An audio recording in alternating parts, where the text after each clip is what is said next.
Hello, this is Charles Dominic, the President and Chief Procurement Officer of Next Level Purchasing. Today, I'll be answering a question that may have been on your mind if you are a procurement professional with high aspirations for your career. And that question is, what does it take to become a Chief Procurement Officer or CPO? Today's presentation will have three parts. In part one, we'll be exploring the various qualifications of today's Chief Procurement Officers. In the second part, we'll be talking about how important industry expertise is in getting to the CPO level. And finally, we will be talking about a trend that has today's CPOs leading more functions than just traditional procurement. So let's get started by talking about the qualifications of today's CPOs. Now, there are three general types of qualifications in procurement: certification, college degrees, and procurement experience. Now, we recently did a survey of over 1,900 procurement professionals, and what we did in this survey was gathered statistics about the qualifications to get to the various levels within the procurement chain of command. And the 5 levels we've identified in the procurement chain of command are junior buyer, procurement manager, procurement director, and CPO or procurement VP. And the 3 qualifications we looked at were the SPSM certification, a master's degree, and average years of procurement experience. Now, we'll first talk about the first 4 levels in the chain of command before we get to the CPO level. The first qualification that we'll explore is the SPSM certification. And we see that the SPSM certification has relatively uniform importance in each of the first 4 levels in the procurement chain of command. On to master's degree. And here we find that the importance of a master's degree increases as someone rises through the procurement chain of command. Only 12% of junior buyers have a master's degree, but 47% of procurement directors have a master's degree. A similar pattern is found when we looked at the average years of procurement experience at each level. The average junior buyer has about 3.8 years of procurement experience, and about 2 to 4 years separates each subsequent level, with the average procurement director having 13 years of procurement experience.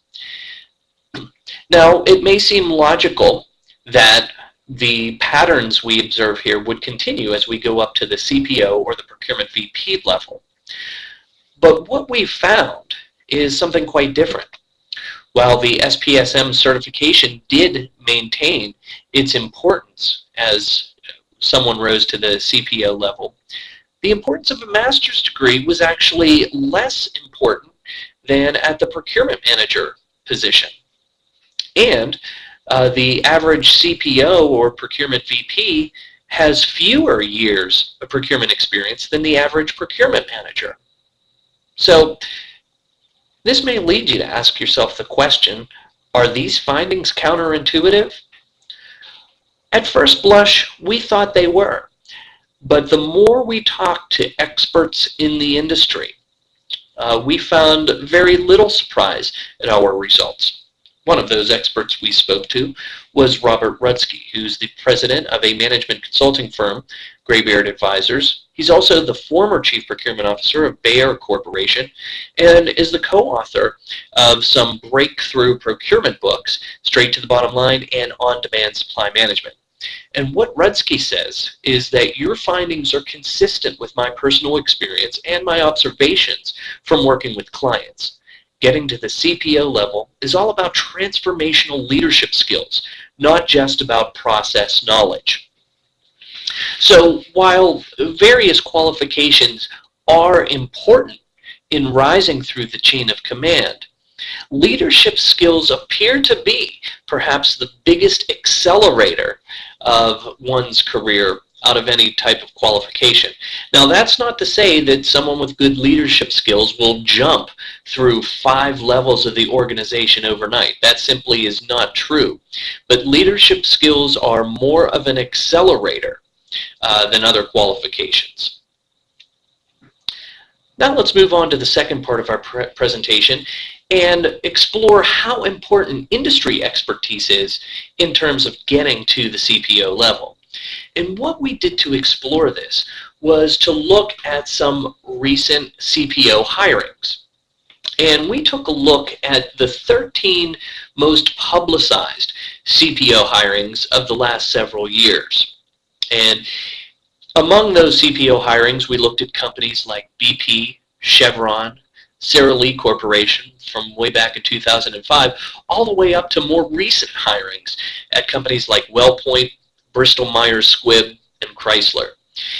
Interestingly, these companies represent over $750 billion in annual revenue. So these are some powerful leading organizations, and we can learn a lot by looking at how they hired their CPOs. What we took a look at for each of these companies in their CPO hirings, where we looked at whether they hired their CPO from within or from the same company, whether that CPO immediately came from a procurement position, and whether that CPO came from a similar industry. And here's what we found.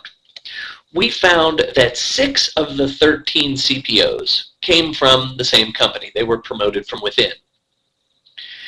8 of those CPOs came immediately from a procurement position to the CPO position, but 10 of the 13 came from a similar industry, and we considered someone being hired from the same company to be coming from a similar industry. So the conclusion we can draw from this is that industry experience is certainly important. Some other interesting facts about what we found was that everyone who switched industries had a procurement background. Only one of the individuals who switched companies lacked a procurement background. And 4 of the 6 who were promoted from within lacked a procurement background. So that's very, very interesting. We can learn a lot from that. We'll be summarizing our findings momentarily, but one other point I want to touch on is in the last part of our presentation. And that is revolving around the fact that today's CPO doesn't just lead the traditional procurement function. Today's CPO leads functions like procurement, logistics, warehouse, distribution, inventory control, and various supply chain functions. And the more and more a function can be related to the supply chain, the more likely it is going to be assigned to the CPO's organization. And if you're familiar with the emergence of the Chief Procurement Officer title, you're probably equally aware of the emergence of the Chief Supply Chain Officer title. So what does it take to become a CPO? Here are some conclusions we can draw from this presentation. Leadership skills matter, perhaps more than any other skill. Industry expertise certainly matters.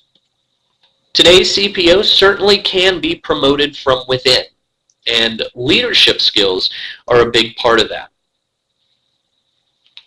When the senior management of a company gets to observe on a first-hand basis the leadership skills of their top talent, they are more likely to consider that person for the CPO position, even if that person didn't come from a procurement background. However, it does appear that if you are going to switch companies and go to an organization where the senior management has not had the opportunity to observe your leadership skills firsthand, a procurement background helps tremendously. And finally, today's Chief Procurement Officers have an ever-increasing scope of their job, with various supply chain functions now being moved to under their organization. This concludes the presentation entitled, What Does It Take to Become a CPO? Signing off, this is Charles Dominic, the President and Chief Procurement Officer at Next Level Purchasing.